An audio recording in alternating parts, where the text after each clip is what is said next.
Ijulikane kwamba wewe Mungu unainua. Ijulikane kwamba wewe Mungu unayekomboa. Ijulikane kwamba wewe Mungu unawafariji waliojeruhiwa. Ijulikane Mungu wa rehema, unayerehemu, nani kama wewe? Good afternoon to you wherever you are. It is exactly 8 minutes past the clock at 2 p.m. here in our studios at Holy Gate of Heaven. And welcome to yet again another episode where you will be revived, you will be enlightened, and most importantly, you will be informed. And ladies and gentlemen, as always, it is a pleasure to have you on the show. Welcome. You can send the link, share the link with your friends, tell them to comment. If you have somebody who has been going through psychological issues and you think that they need help, then this is the show for them. My name is Richard Oteba. I want to tell you, people of God, that today I have a guest here with me in studio, and as always, we don't disappoint.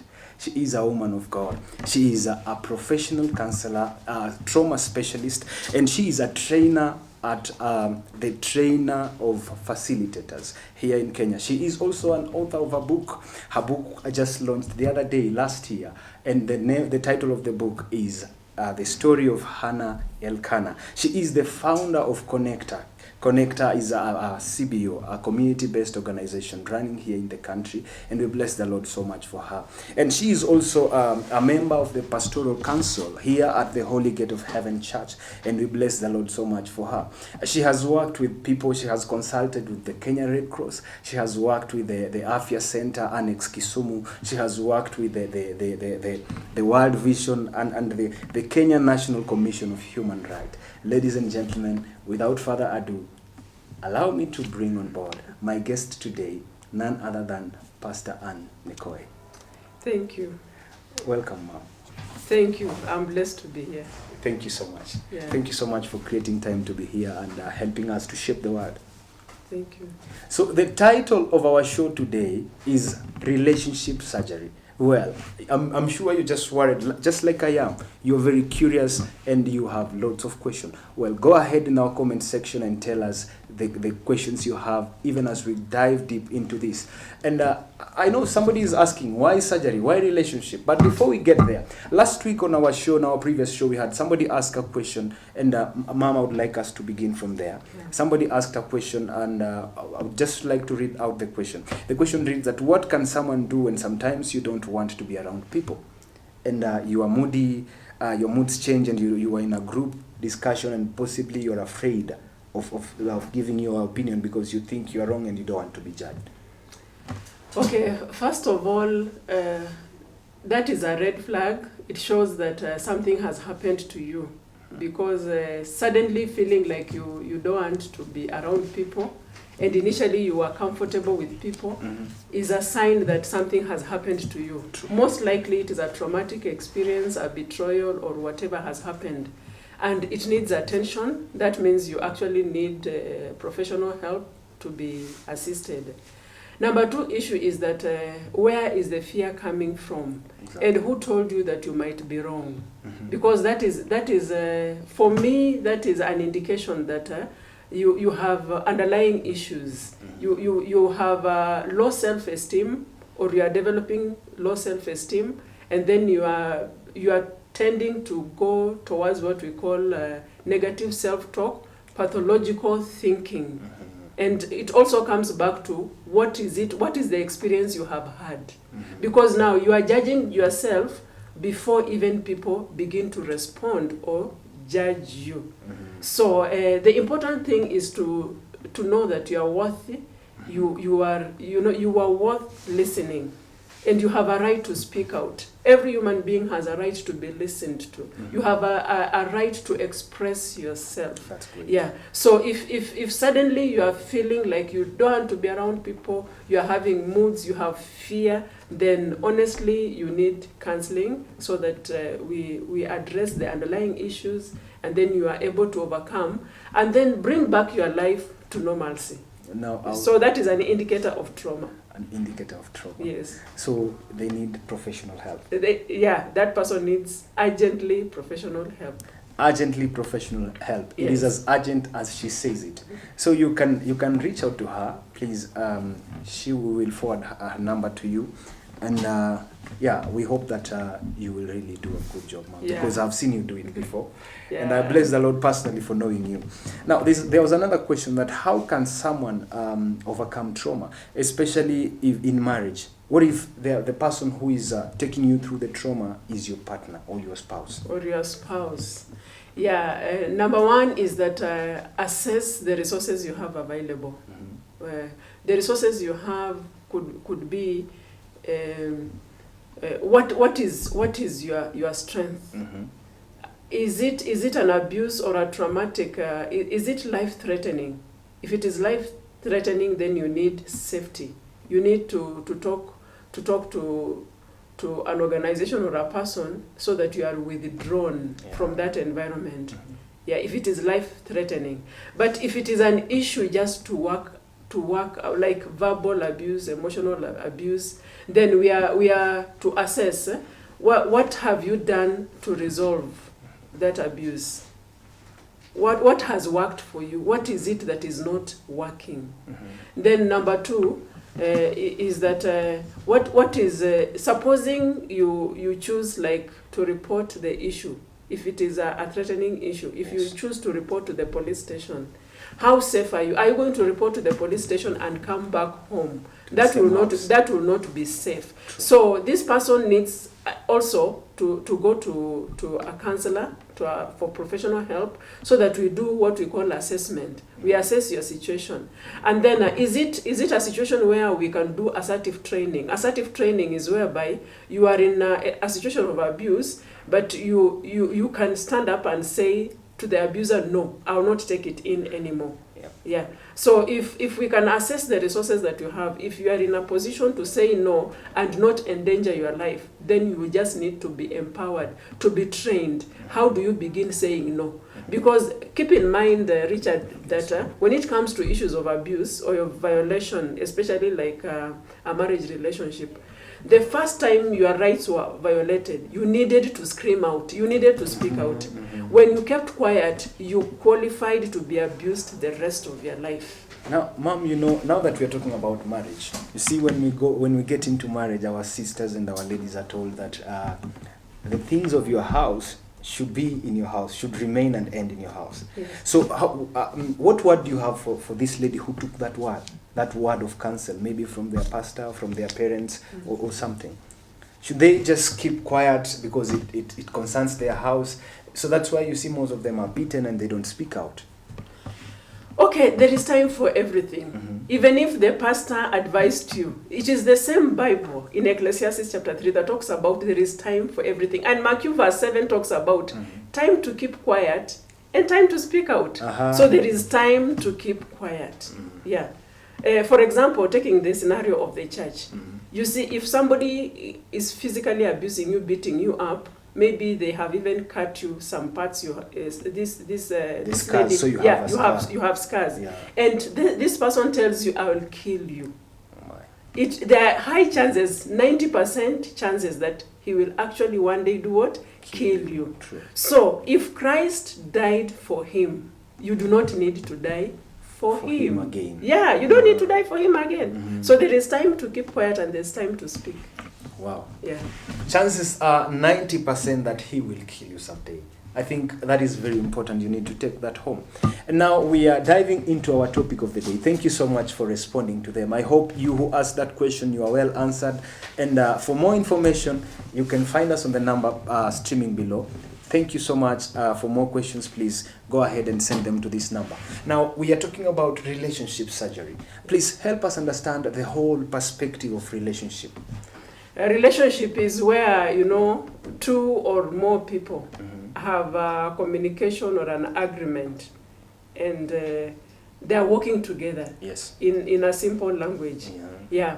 And this relationship is not just the boy-girl or spouse relationship. Yeah. We are talking about the parent-child relationship. We are talking about sibling relationship. We are talking about classmates. We are talking about churchmates. We are talking about employer and employee. You know, we are talking about pastor and the laity and the clergy. We are talking about a sponsor and the beneficiary. True. All kind of human relationships. And so we need to do a surgery so that in the times we are living in, especially with the COVID-19, Yes. there has been an outcry that, you know, parents don't want their children at home, you know, teenagers are getting pregnant, you know. Until now, you know, there has been very many questions, and you find that even some teenagers have been impregnated by their own parents. True. Yeah. True. So that means this relationship that used to be is actually a good relationship of a parent and child has become abusive. True. So we want to look at it and see, can you save time with your relationships? Can you save your investments, your emotions, what you are putting in? And can you keep yourself safe in this relationship? So that when you see the telltale signs that this relationship is shifting from a healthy relationship to a very unhealthy relationship, what is the escape route out of it?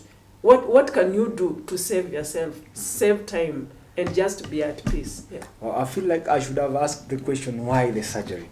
But to my, I think you have already answered that. Yeah. You have already answered that. So thank you so much, ma'am.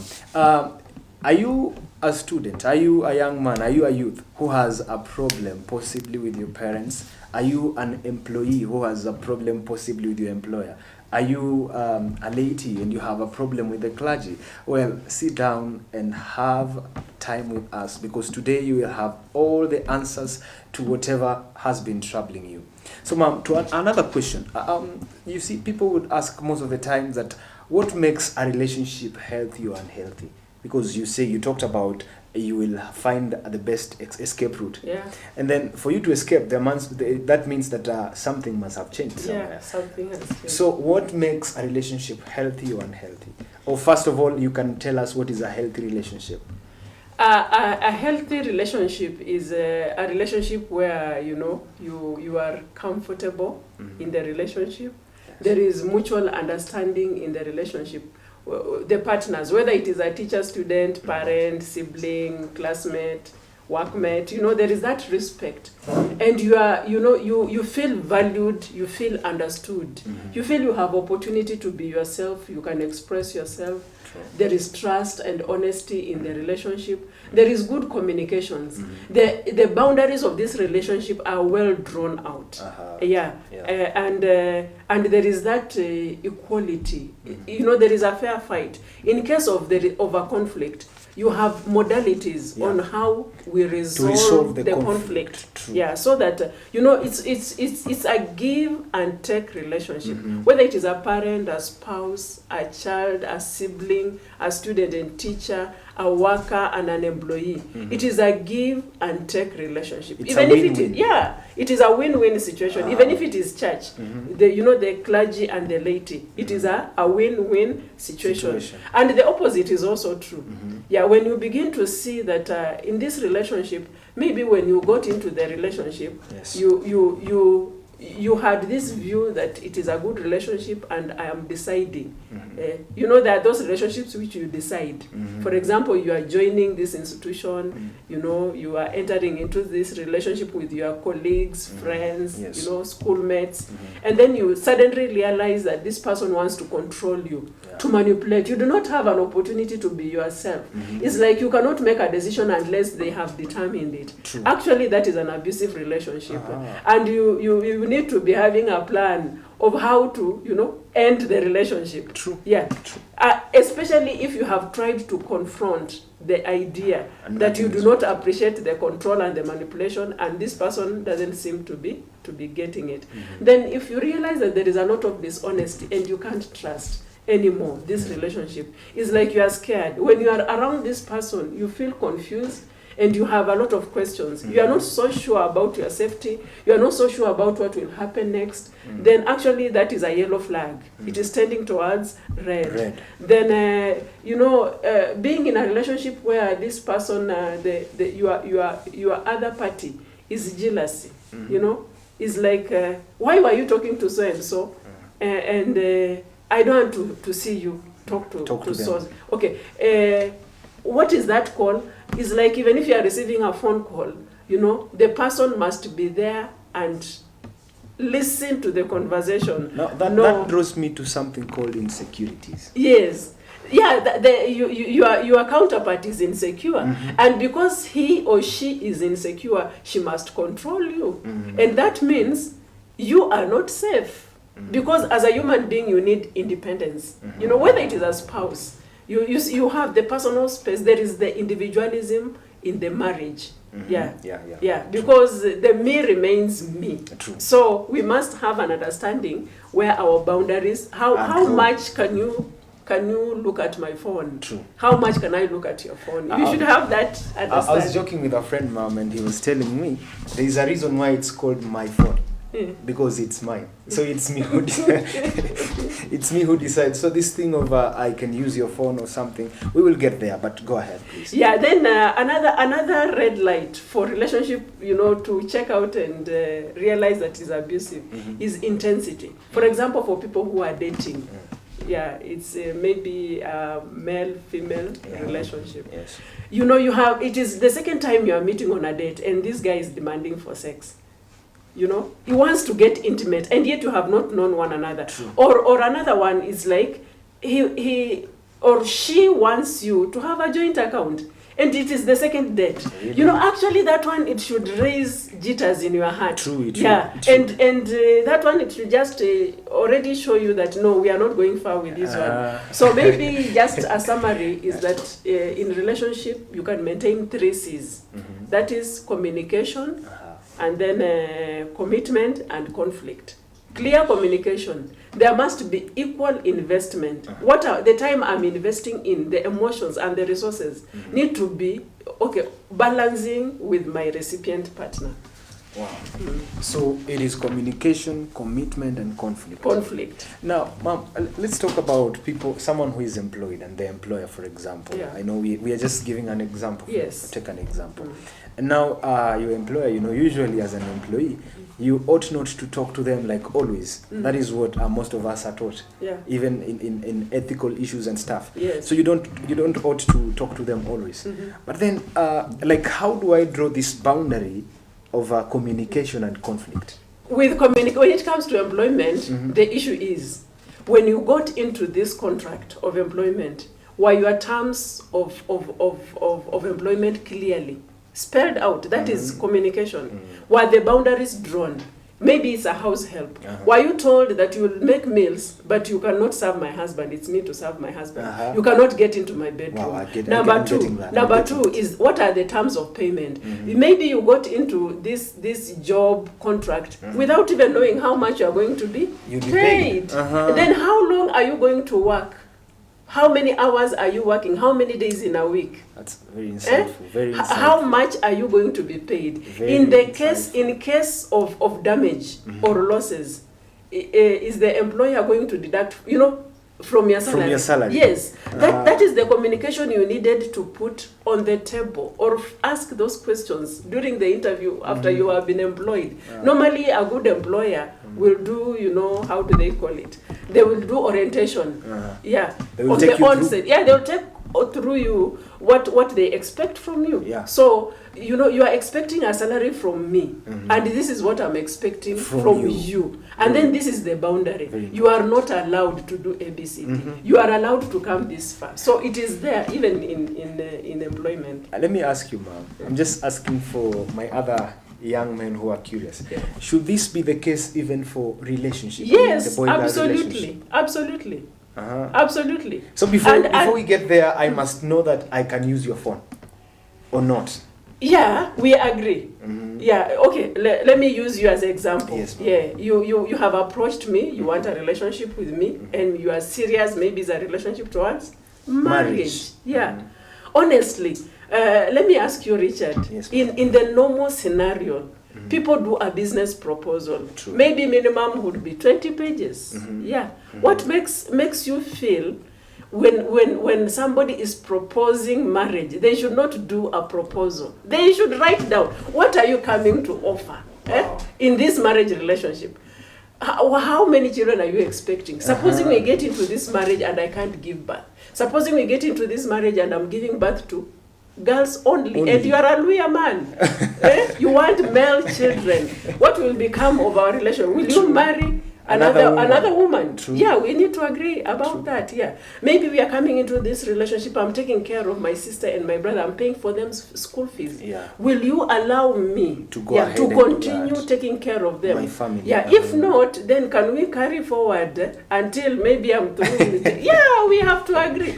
Then how will your relatives be visiting? How will my relatives be benefit from the relationship? What are the boundaries? You know, all those things. Yeah.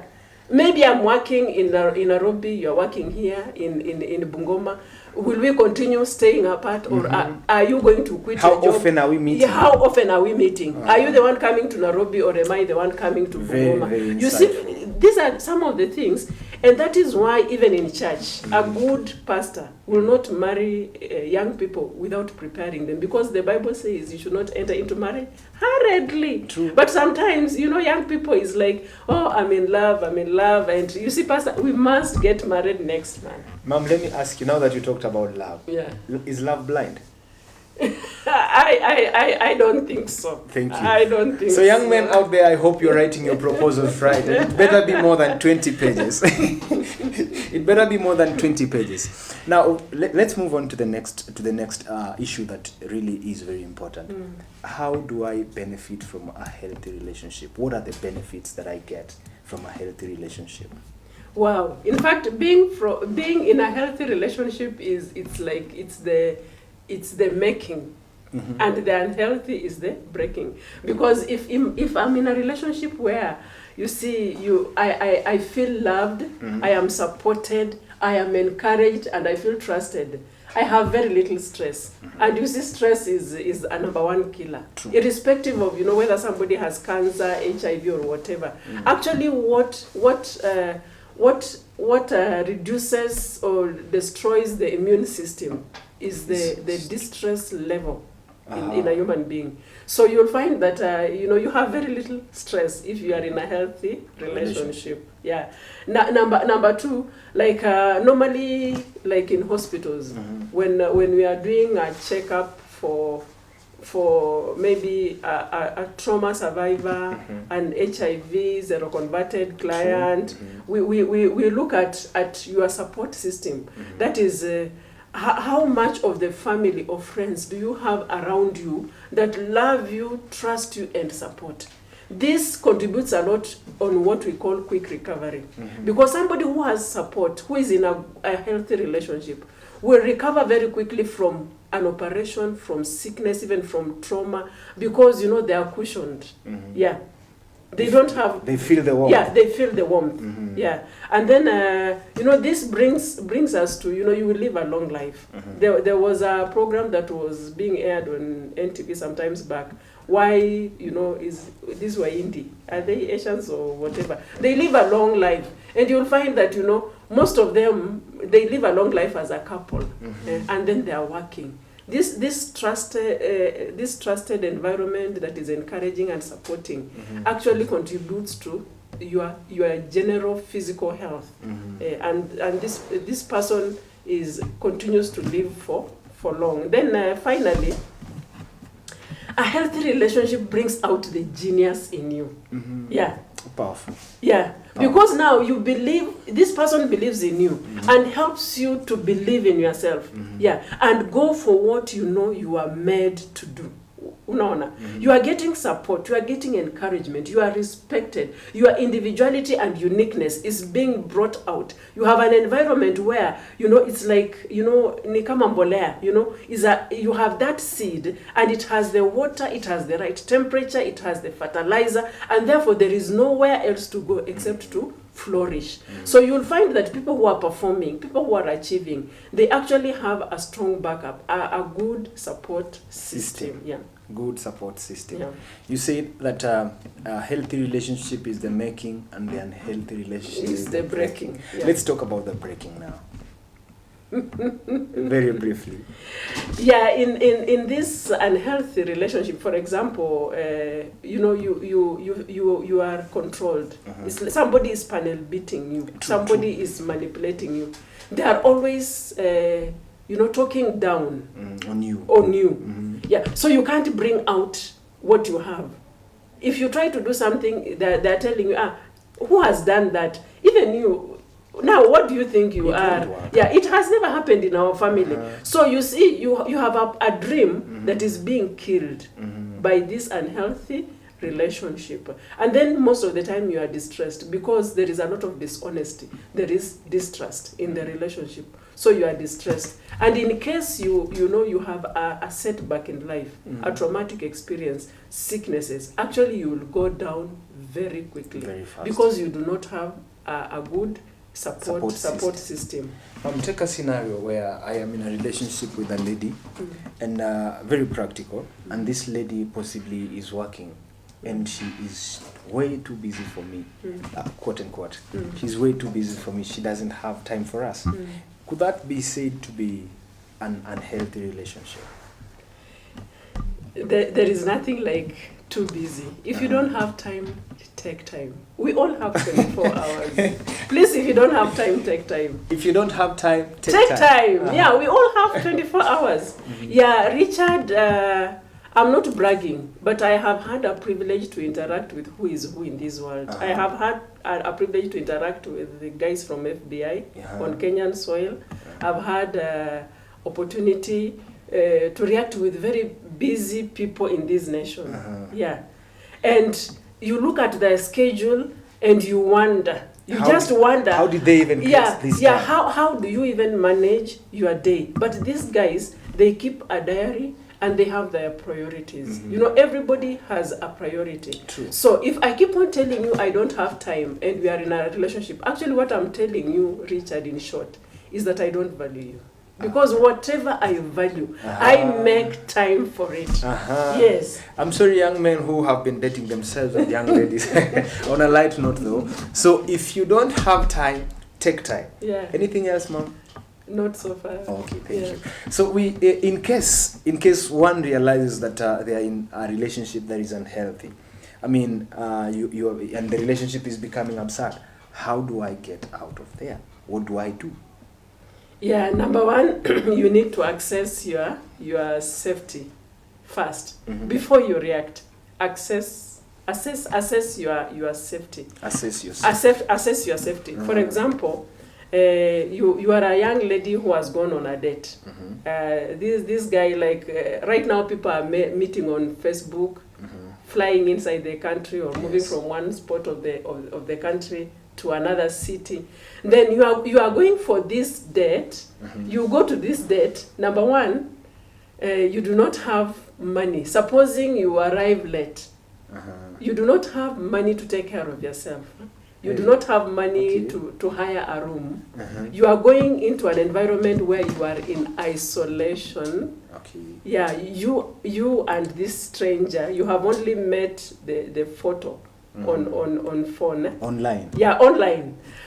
So you reach a place and you realize, no, I think I am not safe. Yeah.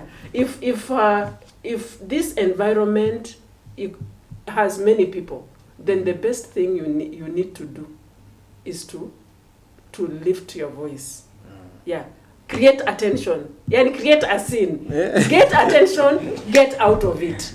Yeah, if you realize that you are in danger, you're in danger kabisa, you are in danger, lift your voice, make a shout where there are people, and you realize that if you lift your voice, somebody will hear and people will come. You know, people will come and you'll be rescued. Utatolewa hapo mahali. Apparently in our society, ma'am, you may even raise your voice and nobody will care.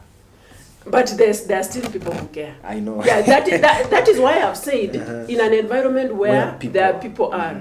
You see, like if I just walk outside here and scream, people will want to know what attention. Is it. Yeah, it will draw attention. Yeah, that is it.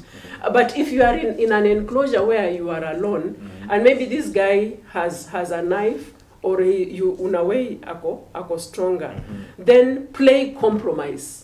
Play compromise to anything they are asking you to do until you are in a place where you can escape. But number one, avoid being in isolation where you are alone. Keep company, especially where you are not sure of a relationship. Whether it is in school, whether it is at home. For example, there is a scenario where, you know, a 9-year-old girl was assaulted by the grandfather. The kids were just playing, just in the home by the grandfather, mark you. The kids are playing at home, then, you know, he calls out a specific girl and says, bring me water. When this girl goes to the river with other children, brings the water, and then he says, take it inside my bedroom. You see, by the fact that she was alone, she was vulnerable for abuse. So it is good that when you are not sure of your environment, your safety, please avoid walking alone, whether it is in school or, you know, at home or in an institution where you feel I'm not safe. Yeah. And then also you can ask to take refuge. Maybe it is a spouse who has just turned violent, and you must withdraw yourself, maybe for a while or not. There are organizations that provide safe house. You will need to be evacuated to go to a place, even as you are working towards the modality of resolving that. And then also this one is we all as Kenyans, we need to be aware that in case of an emergency anytime, not only for myself, but for my brother, for my child, you know, for my siblings, for my friends, there are call centers that are toll free. Like in case there is a situation of, you know, your neighbor is being abused, gender-based violence, there is 1195. You call, it is toll-free, you will not pay anything. Then you will be instructed. Maybe a police officer will be sent, or a rescue person team. Will be sent. You will be evacuated, you will be helped. Or if it is a child abuse, and this child has to be helped, even to be taken to a children's home or to be relocated, and then, you know, the government takes care of, you know, whatever, be it education meanwhile, because of maybe he's an orphan and is an environment where they're being abused. There is 11.6. So we need to be aware that there is help in such and such a place. So number one, avoid isolation. Then another issue is that know your worth.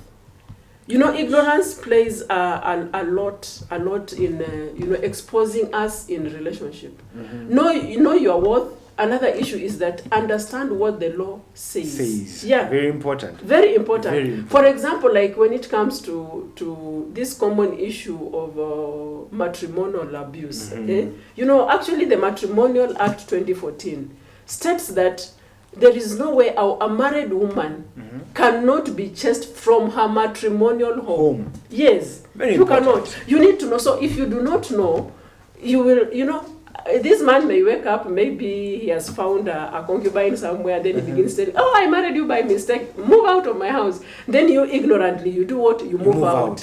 So later on when you want to sue him, it is like she moved out voluntarily. Herself. Yeah. So you actually lose the case. So you need to know what the statutory law say. Then another issue is that you can also, when it is life-threatening, when it is a crime, then report to the police station. Yeah.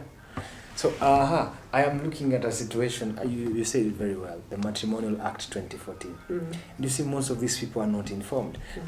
This is the place where you get informed. This is the place where you get to know about such things. If you're out there and you know somebody who has been going through this stuff, you can leave us a comment, and it is very important. You can leave us a comment and we'll find a way to reach them with Councillor Anne. Councillor Anne is here in the house. She is in the building today. And now, ma'am, you talked about because now everybody is meeting online. Like most people are meeting online. Very fast. How safe is the virtual space? How safe is the online space? It is you to determine how safe you will be. How do I do that? Because okay, there is something we call disclosure theory. True. How much information, how much personal information are you exposing to Out the there, public? true. Because, once you have moved information from the private domain to the public, you never have control over it. If you feel there is information that you never want people to poke their nose into, keep it private. Don't put it out. Don't put it out there. Yes, but once you release, you disclose. You are disclosing your movements. Your milestones. Your next of kin, your children, your workplace. You are disclosing everything about you. So let's say there is somebody, a hater. You have a hater, and this person are looking for a way of destroying or bringing you down. You have given to the public enough information for me, and I can follow who are your friends on media. True. Yes, True. I can trace your location. I can see where you go to work. So it is you who has exposed yourself. So it is you who has made yourself unsafe. Yeah. So how much information are you giving to the public? To the public. Yeah, you will determine your own safety. Wow, ma'am, this has been. And then also, building yourself up. Yeah. Personal development. It's very important. Can you acquire some communication skills? Can you build yourself? Can you develop yourself? Huh? You meet people. It's like they graduated or they finished Form 4 like 10 years ago. There is no course they are going, whether it is local, there is no seminar, even if it is in the village. They are not updating, they are not upgrading, they are not adding value on themselves. Contentment. Yes. And then, we talked about having a social support system that is a backup for your life, actually, for healthy relationships. You yourself, are you a healthy person in the first place? Yeah? Can you communicate? Can you communicate clearly to your spouse? Yeah, because this person that makes the relationship unhealthy is just a human being like you and me, and it could be you. So how is your communication skills? How do you make things known? For example, about safety. There is an MOU I have with my children. Yes. And when I'm away from my family, at least with my friends, they know where I am. They know what I'm doing. They know whom I'm meeting and for how long. If anything happens to me within that time, yes. They can trace. Like right now, there are people who know I'm in Holygate. Yeah, I'm in Holygate up to a certain time. Yeah. If anything happens to me in between, they know where to begin tracing me. True. So I have a backup. I make my environment safe. Yeah. Very, very important. Very powerful. I think from today I'm gonna do that. I also need to have an MOU with the people around me. I hope you are listening. So right now there are people who know that I'm here in Holygate too. In case of anything, if I fail here now, they will come and start tracing from here. But lastly, ma'am, you talked about assessing your safety. Now there are people who have gone through this stuff, people who have gone through trauma, but they tried talking to somebody and it didn't work out because this somebody possibly judged them from the experience. This somebody possibly went out and used that against them. What do you have? What word do you have for such people? And that is why we have insisted that there are things that must be done by a professional. For example, handling trauma cases. Yeah. There is this common saying at counseling, ni kuongea tu, sio kuongea tu. It is beyond just talking. It is beyond talking. Yeah. Last time when I was on the show, I gave a scenario case. When somebody comes in for counseling, number one, we have the code of ethics. Yes. You see, the reason why this person was judged when they went to share their experience, their pain, is that they took it to somebody, maybe maybe they have attended a seminar, they know how to use counseling skills, but they do not have the expertise of actually supporting this person to resolve their issues. The application because, of expertise. Richard, there is no professional counselor that will judge you. True. Because your experience can never be my experience. True. As unique as our fingerprints, so is the uniqueness of the workout formula. We may both of us experience, for example, let me take an example of the Garissa terror attack for students. Incident. Yes, I had an opportunity to do counseling. Maybe for Vihiga County, we had about 9 students. One experience differs from the other. another. True. Yeah, the way an individual reacts depends on those are the issues we talked about. How is my self-esteem? Yep. Unaona? Yeah. Then what are the resources I have? And commonly, the way an individual will process an abuse depends on their personality. It depends on their self-esteem. It depends on their social support system. Yeah. So when you go to somebody who is not a professional, they are likely actually to abuse. They even don't know they are abusing. They think they're helping. But they could be telling you, you see, so and so went through this and they were able to overcome. So you should just overcome. You see, they're telling you like that, but you are experiencing pain. They're not telling you how to overcome. So the advantage of seeing a professional is that this person is able to empathize, to walk in your shoes, to support, to assess what you can do and what you cannot do. What is it that works for you? Yes. Very important. Look at your personality. What is it you can handle? There are even things that could be true about this client, but you only disclose them, you only share the information at a particular stage. If you bring some information too early, it will destroy this person. Maybe this person has developed fear, a phobia.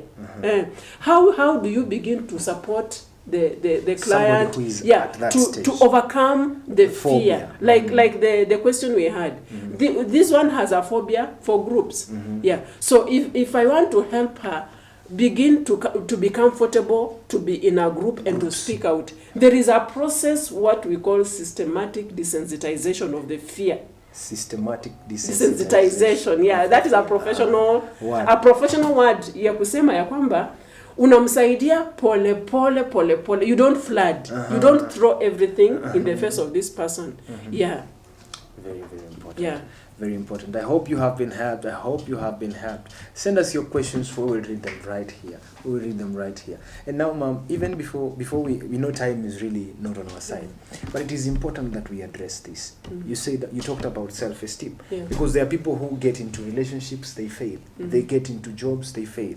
They go even to better schools, but they still don't deliver. Because, as you said, possibly I don't want to talk, I don't want to answer questions like in class or something. So how can you help such a person? That is experiencing low self-esteem. Low self-esteem. Yeah, this one will take you through an evaluation. We call it, checking the model of your self-concept. Yeah. About self-image, what people say about you and how they treat you actually can affect you, because now that is the response of the public. But self-esteem is an issue where you have to work on it. Yeah. So now, such a person, we will check your belief system. What is it you believe? Is it pressure or demand to perform so that you are seen in the public eye to be this, what you are not? Who are you? Who is the real you? Now, we will do an assessment of your individual belief about yourself, about your physical looks, about your temperaments, about your character. What is it that you like about you? What is it that you don't like about you? That even other people are saying. What is your fear? Then, how do you work out on it? Yeah. Very important. Maybe there is a character in you that people keep on mentioning. They don't like, they're not comfortable, and then when they give the feedback to you, you feel, they are so much. You feel you are not worth. Yeah, true. Yeah. So now we assess that. Is it something like natural? Is it inborn? Is it something you can do about it? Yeah. Is it the environment that is making you behave like this? Supposing the environment is changed, can that behavior change? But keep in mind, Richard, that self-esteem, it is you to work on it. And it is just about what you believe you are. So now the main thing is that whom do you think you are? It's about your personal identity. What do you think you are made of? What is it you can deliver, despite the demand and the pressure of people? And this is affecting celebrities, affecting musicians, affecting public speakers, because most of the time you'll find, you know, they are performing, they have fans out there. Yeah. But now when they come to the self, it's like, you know, they feel not worth. And as a result, some of them intoxicate themselves, some commit suicide, they end up in abuse, they end up in jail, and just lose the whole thing that they had gained. This is where we begin in the next show. But before we leave, it is very important. This is where we begin from the next show. How do we deal with people who are overconfident about themselves? We will start from there next week. Your parting shot, Mom? My parting shot is that always remember that you are unique, and you are worth listening to. And you don't need to die silently. Bring out the stuff you are made of, because the world is waiting for you. Powerful. What a good way to end the show. It is time to love you, but then we have to leave you, because, you know, time is not on our side as always. My name is Richard Oteba. Thank you so much for being with us here today. It has been relationship surgery. We have dissected this thing. We have done a very good surgery on it with one and only Counselor Anne Nekoye, who is also a pastor and a woman of God. Mom, thank you so much for being with us here today. I'm glad to be here. I believe somebody's changed. So until next time, please remember to subscribe to our pages. It is Holy Gate of Heaven Ministries on Facebook, on YouTube, on Instagram, and on Twitter. Holy Gate of Heaven Ministries. God bless you, and until next time, bye-bye. Bye.